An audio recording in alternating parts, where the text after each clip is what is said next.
Приветствую вас, друзья, в творческой студии Елены Тюриной. И сегодня я вам покажу, как сделать простой фант из бумаги. Материалы, которые вам понадобятся. Это бумажные салфетки 3 цветов, степлер, клей ПВА, карандаш, нитки, ножницы и цветная двухсторонняя бумага А4 формата.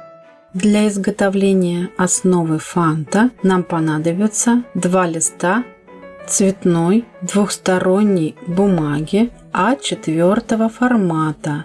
Складываем по вертикали лист пополам, еще раз пополам, еще раз пополам. Делаем гармошку оригами. Как я говорила в предыдущих своих мастер-классах, такой способ складывания всегда получается идеальным. И края гармошки у вас не разбегаются, и грани все одинаковые. После того, как вы сложили этим способом гармошку, вы ее разворачиваете и складываете, как обычную гармошку.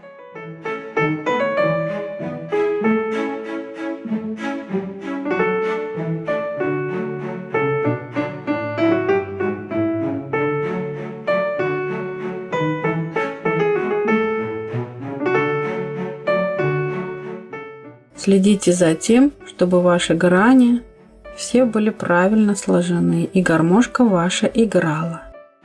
То же самое мы проделываем со вторым листом бумаги.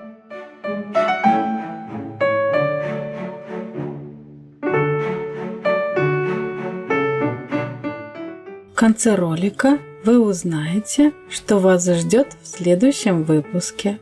Так что подписывайтесь на канал, если еще не подписались, чтобы не пропустить интересные ролики на канале Творческая студия Елены Тюриной.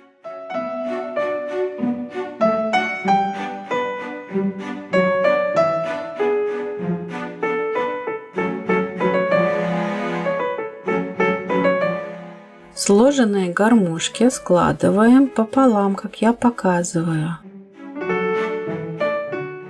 Направляем их друг от друга раскрытым моментом. Склеиваем получившиеся 2 гармошки.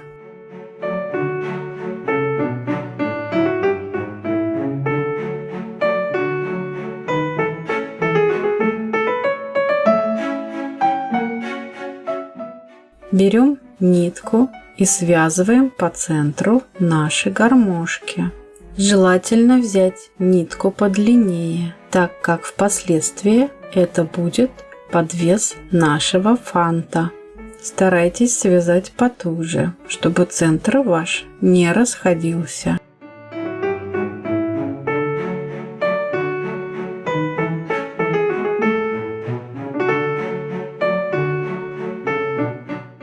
Осталось склеить получившиеся стороны фанта.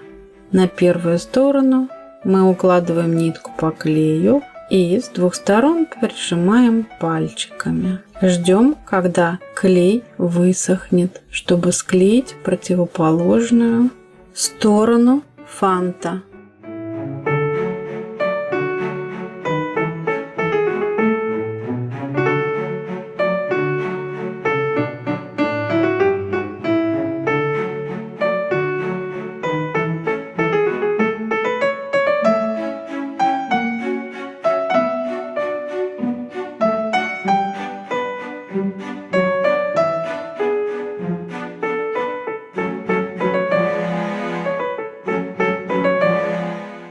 Основа фанта готова. Приступаем к декорированию фанта. Для этого мы берем лист А4 формата, такого цвета, чтобы был контраст с основой фанта. Складываем лист пополам по диагонали. Получаем треугольник, отрезаем лишнее, складываем его еще раз пополам.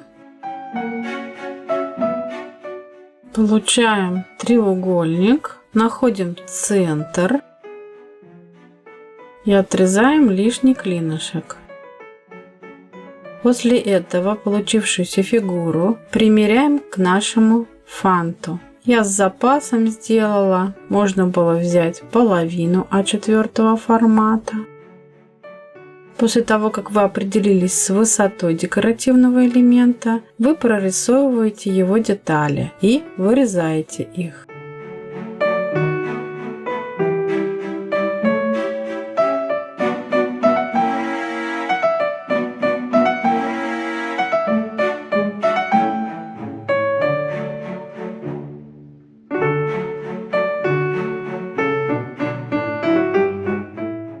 Остаток от нашей вырезанной фигуры тоже интересный, и его можно использовать в декорировании праздничной салфетки, флажка или открытки.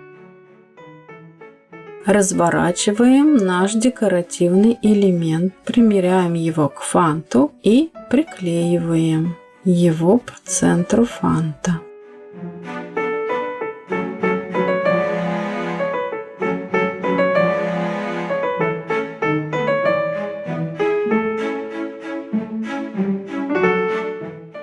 Пока первый декоративный элемент нашего фанта будет сохнуть, мы изготовим розу в технике объемное торцевание. Для этого нам нужно взять 3 или 2 цвета бумажных салфеток, разрезать каждую салфетку пополам. Нам понадобится только одна половина салфетки и укладываем, как я это показываю.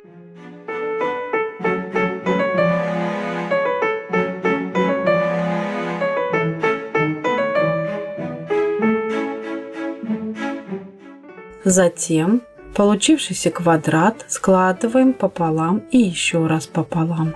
И по центру скрепляем степлером. Из получившегося квадрата мы вырезаем круг. Получившийся кружочек имеет несколько слоев бумажных салфеток. Берем 2-3 слоя салфетки и обжимаем вокруг нашей скрепки. Получается вот такой торчащий элемент. Больше 2-3 слоев салфетки нежелательно брать, так как роза тогда получится однообразной, не такой интересной. Поэтому запаситесь терпением и по 2-3 слоя салфетки продолжайте прижимать к центру, формируя бутон.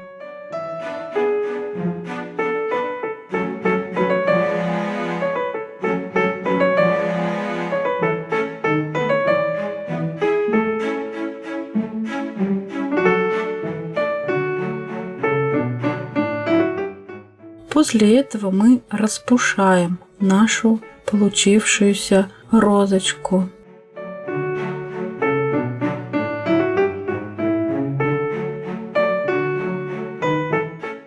И роза готова. Примеряем ее.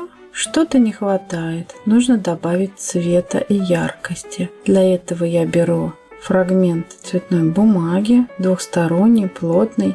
Делаю квадрат аналогично белому декоративному элементу.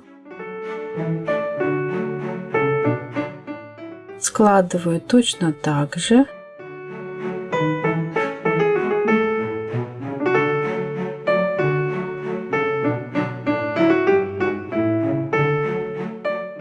Примеряю. Мне нужно, чтобы вокруг розы располагалось что-то яркое, что подчеркнет нашу розочку, выполненную в технике объемное торцевание.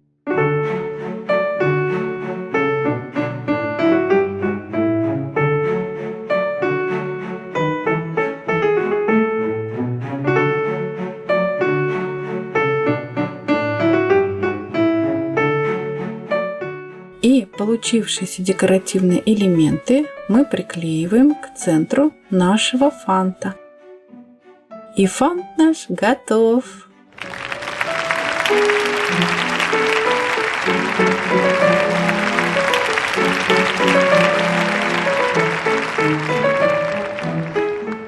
Этот фант украсит любой праздник. Также он может быть двухсторонним. Спасибо всем за внимание, а в следующем выпуске Вас ждет более сложный фант.